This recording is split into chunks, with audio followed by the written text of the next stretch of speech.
Hello, everyone. Welcome to this editor webinar. Thank you for joining us. I'm Anita and I'm part of the Learning and Content Management team. And I'll be hosting the session today. And joining me are my colleagues, Ulian, Jennifer, and Chandani. If you have a question at any time during the session, please use the Q&A option to send your questions directly to us. And we'll try to answer as many as possible today directly in the Q&A field. And at the end of the session, we'll also answer a couple of the most common questions raised. Please bear in mind that we cannot answer any journal specific questions. And for the best view, you may wish to drag the central bar on your screen to the right to enlarge the screen that I'm sharing. And our session is being recorded today, and you'll be sent a link later when the recording is ready. So, our topic today is working with article transfer servers, a practical guide for editors. And I hope in the next 30 minutes, we can enhance your understanding of this topic. And now let's take a quick look at the agenda for today. So our agenda today asks three main questions. What is Article Transfer Service, ATS, and why it is an important tool? What ATS workflows are possible in Editorial Manager and how do they work? What is the ATS experience for editors in both feeder and receiver journal, as well as authors? You'll notice that we use the abbreviation ATS to mean Article Transfer Service throughout our session today. So what is ATS? ATS is the process of rejecting an article from one journal using a specific type of transfer decision term and facilitating the submission to an alternative journal. Okay, just a second. Yeah. So the journal rejecting the paper is the feeder journal. And the journal the paper is transferred to is the receiver journal. And there must be a pre-established connection between these journals for the transfer to take place. This illustration on screen shows us ATS in its most simplistic form. And we will look at a more detailed example shortly now. So what are the benefits of ATS and why is it important to you as an editor to participate? Transfers are easy and no extra work is required from you. And you have assessed the manuscript already, and that knowledge can be used to help the author get published in another journal. It also helps with retention rate. So metrics show a larger portion of rejects from Elsevier journals are high quality and go on to be published in competitive titles. Multiple journals engaged in ATS have been able to help over 10% of the rejected authors to publication. And we've also received some positive feedback from the authors, which you can see in the screen now. So now let's look in more detail at how ATS works between journals and the possible workflows available. ATS connections between feeder and receiver journals in EM must be established in order for the transfers to happen. And these can happen and set up in two ways. Some journals are feeder only and some are receiver only. This is a unidirectional connection. Some journals are both feeder and receiver journals. These are bidirectional connections. For example, if journal A is connected to feed journal B only, this is a unidirectional connection. If journal A feeds journal B and journal B feeds journal A as well, the connection is bidirectional. And we also apply these terms when there are more than two journals making a connection. We're now going to look at some more details of an ATS workflow in Editorial Manager. In this illustration, we can see how ATS might work in a real life example. So you can see that there is more than one receiver journal possible. So journal A is rejecting a paper and offering a transfer to journal B or C. And if the author agrees with the transfer, the submission files are transferred over to the receiver journal. And reviewer comments will be transferred with the submission. Note that the submission to one of the suggested journal does not guarantee publication. So that should be always kept in mind. And this is one example Depending on the connections of the journal, there are multiple workflows available, and we would ask editors to check with their publisher about specific workflows that are available to your journal. And as an indication of how frequently an ATS offer should be made, our standard guidance is that transfer offer should be made to approximately 60% of rejected manuscripts. But again, this is individual to the journal, and editors should always check with their publisher for further guidance. So when the transfer offer is made, there are several options for the feeder journal. And in this illustration, you can see two of the most common workflow options available to feeder journals. Editor's choice, also called as editor driven, is where an editor of a feeder journal uses a reject and transfer decision type and will then be presented with a list of receiver journals to which the journal is connected. So the editor selects one or more appropriate receiver journals from which the author will then be able to choose one or none. So most of the Elsevier journals follow this workflow.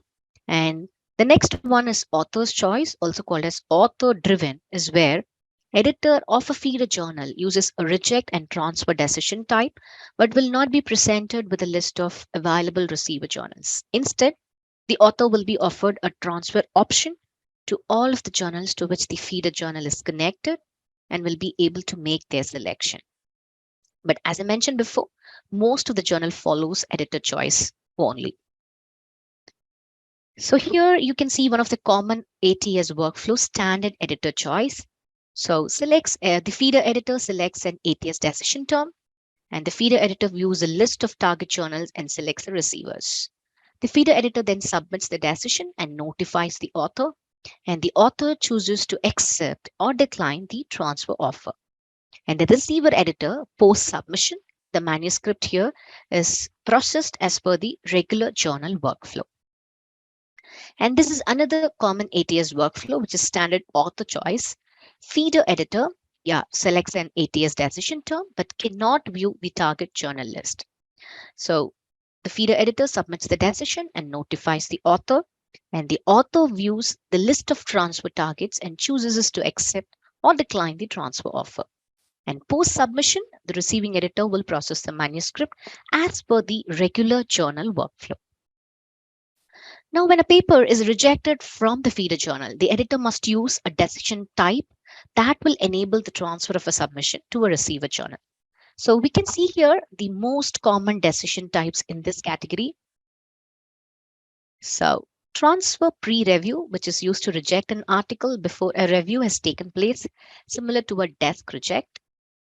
Transfer post-review is used to reject an article after a review has taken place, similar to a standard reject. And the third one is transfer recommend accept. It is a special type of transfer post-review that is used to guarantee acceptance in the receiver journal. Feeder editors may specify condition of acceptance, for example, revisions that are needed in the decision letter. So this decision term should only be enabled when a relationship between the feeder and receiver journal has been established such that the receiver editors have agreed to honor such a decision, and the feeder editors fully understand the acceptance criteria of the receiver journal. The next one is transfer guaranteed review. So this is again a special type of transfer pre-review that is used to guarantee peer review in the receiver journal. This decision term should only be enabled when a relationship between the feeder and the receiver journal has been established such that the receiver editors have agreed to honor such a decision. If the editors are interested in enabling this decision term, then they should flag this to their publishers who can advise on what might be possible for your journal. So now we're going to see how these workflows look to the editor in the feeder journal, to the author of the manuscript being transferred, and to the editor in the receiver journal. Now let's take an example of the most common workflow, which is editor's choice. Serena is the editor of the journal A, and she has received a submission with the title Valuable Research. So now she doesn't think this manuscript is suitable for her journal. In EM, on the decision making page, Serena selects the decision term transfer pre-review and notifies the author about her decision. Since this is an editor's choice workflow, Serena will be presented with a list of available receiver journals. She then chooses the appropriate journal or journals and then sends the decision letter. So the decision letter now informs the author that the journal participates in Elsevier's ATS and that there is no need to reformat or resubmit, and the transfer of the manuscript will be done for them. Jack is the author of the manuscript, Valuable Research. So he will first receive the editor's decision letter with a link to accept or decline the transfer. If he decides he wants to transfer the paper, he can do it in 4 easy steps by clicking on the link in the email. So the corresponding author will receive an email to confirm the transfer. After confirmation, the manuscript will transfer to the selected receiver journal. The receiver journal will send emails to the corresponding author asking them to sign into their Editorial Manager site and continue with the submission. The authors can make any desired changes before approving the PDF, and they can cancel at any time. Zoe is the editor of the receiver journal. Journal B, she will see the paper Valuable Research in her new assignment folder. So she will be able to identify transferred manuscripts via specific ATS flags, which will show on the action list for the manuscript, and a special transfer information section in the details tab. If the transfer takes place after the peer review, review reports and details are transferred along with the article. To view the reviewer recommendations, click on the link View Transferred Information, which is you can see here. So in this illustration, we can see the reviewer comments that were transferred along the submission. The reviews and or the review contact details are included for the receiver journal depending on the permission given by each reviewer. That brings us to the end of our webinar today. So thank you for listening to the content of today's session. And after this session, we'll send you an email that will contain some helpful links to the webinar recording, short video guides that relate directly to today's topic, and our editor guide, which contains a learning pathway for all the editor roles. And I'm sure the link of which is now going to be posted in the chat section. Also, please bookmark it so that you can refer it in future. So just have a look out for that email, which we're going to send it to you. And once again, thank you for joining us and see you next time. We'll just keep the session open for some time to answer the questions that's coming our way. Thank you.